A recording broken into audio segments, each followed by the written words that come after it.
Olá, meus amigos, vamos continuar a leitura do livro Devassando o Invisível. São estudos sobre fenômenos e fatos transcendentes observados pela mediunidade e sob a orientação dos espíritos guias da médium Ivone do Amaral Pereira. Capítulo 6. Romances mediúnicos. A primeira condição para se granjear a benevolência dos bons espíritos é a humildade, o devotamento, a abnegação e mais absoluto desinteresse moral e material.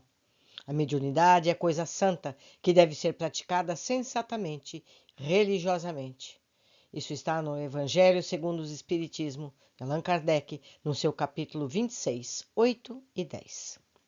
Frequentemente, amigos nossos, igualmente afeitos às lides espíritas, solicitam-nos esclarecimentos sobre o modo pelo qual são ditados do além os romances, sempre tão atraentes, da já vasta bibliografia espírita.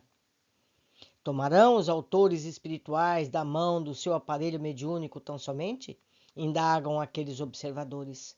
Atuarão também sobre o cérebro do seu intérprete, seguindo a linha conhecida da faculdade psicográfica? Servir-se-ão da audição, porventura? Talvez da intuição?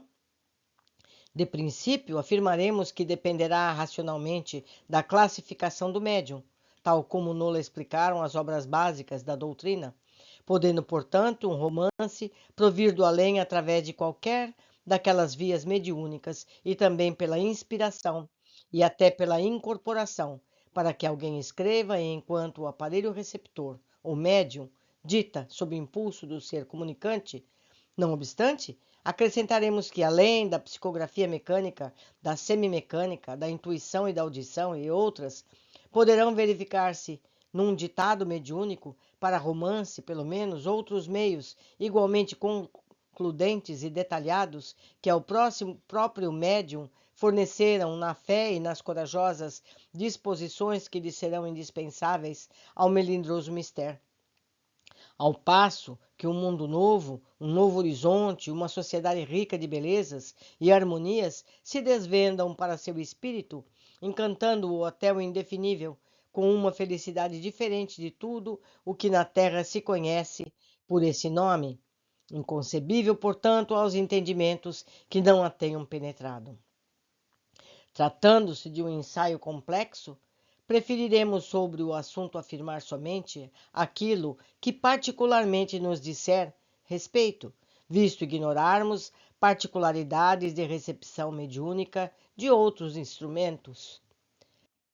Assim sendo, começaremos declarando que receber obras mediúnicas, quer se trate de romances ou não, se para alguns médicos constitui missão, como presenciamos suceder a Francisco Cândido Xavier, para outros constitui provação e resgate de algo mal interpretado ou realizado no passado reencarnatório.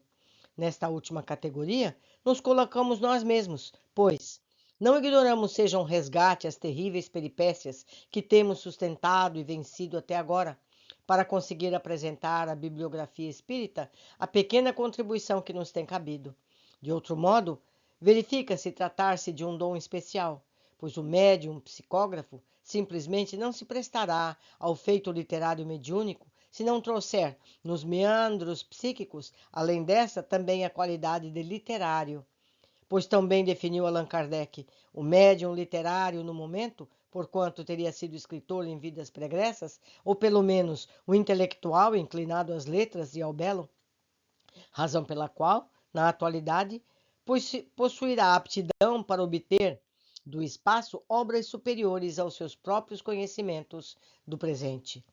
No entanto, quer se trate de missão ou provação, o que é certo para todos os médiuns é que a tremenda responsabilidade que assumem no dia em que colocarem o seu nome, a sua personalidade, no seio de um movimento dessa natureza. Não desejaremos abordar a iniciação, por assim dizer, necessária a um médium, a fim de servir de instrumentação fácil sob direção dos amigos espirituais que dele desejarem utilizar-se para labores mediúnicos em geral, como tão bem apontou o grande educador espiritual Emmanuel. Há, nos remos do espírito, leis e princípios novas, revelações e novos mundos a conquistar. Isso, entretanto, exige, antes de tudo, paciência e trabalho, responsabilidade e entendimento, atenção e suor, o que implicará renovação, severos trabalhos de reforma interior da parte do candidato e intérprete dos espíritos. Certamente, não ignoramos que a faculdade mediúnica em si mesma independe de qualidades morais excelentes ou de virtudes, visto que Allan Kardec, assim como espíritos elevados que lhe revelaram a doutrina espírita, explicaram que até mesmo um médium analfabeto pode escrever belas páginas de literatura. Todavia, o mesmo Kardec classificou de muito raros, quase excepcionais mesmo, tais médiuns, e nós outros, os espíritas em geral, com a longa experiência adquirida no aprendizado diário, também temos constatado que é fato que a faculdade mediúnica em si mesma independe de qualidades morais excelentes.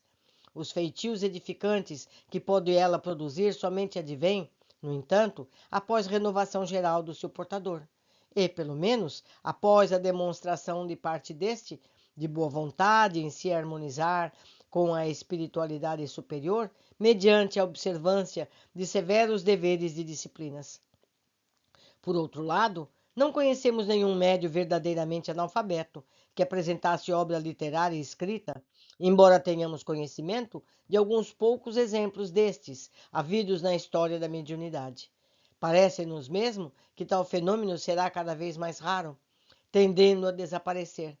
Temos compreendido que, dadas as dificuldades a vencer para o ditado mediúnico da literatura, os instrutores espirituais preferirão que os seus instrumentos se apliquem a boas leituras, a estudos em geral, a observações e meditações profundas, o que não deixaria de estabelecer um preparo prévio, uma iniciação a fim de adquirirem e arquivarem cabedais capazes de tornar sua mente maleável e obediente ao escritor espiritual. Isso, porém, não é tudo, pois, como ficou dito, sem um ressurgimento de valores pessoais no íntimo do próprio médium, nada se conseguirá de apreciável, por não se haver nele ele ajustado às faixas vibratórias aptas ao feito.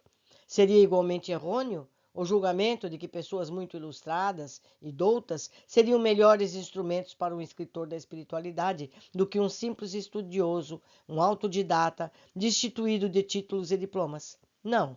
Sabemos, porque ficou dito nos maiores do Espiritismo, que o cérebro menos observado de teorias e sistemas pré-concebidos se presta melhor aos ditados espíritas mediúnicos, não só por positivar o fato mais concludentemente, como também porque, graças à sua singeleza, não seria interceptada ou desfigurada com ideias pessoais, alguma revelação nova que adviesse em contraposição às teorias que devessem ser renovadas. Antes a traduziria sem mesclas nem preconceitos, porque assim não possuiria barreiras mentais capazes de impugnar um noticiário que fosse contrário às opiniões já implantadas pela cultura daquele que muito se demorou no recesso das academias.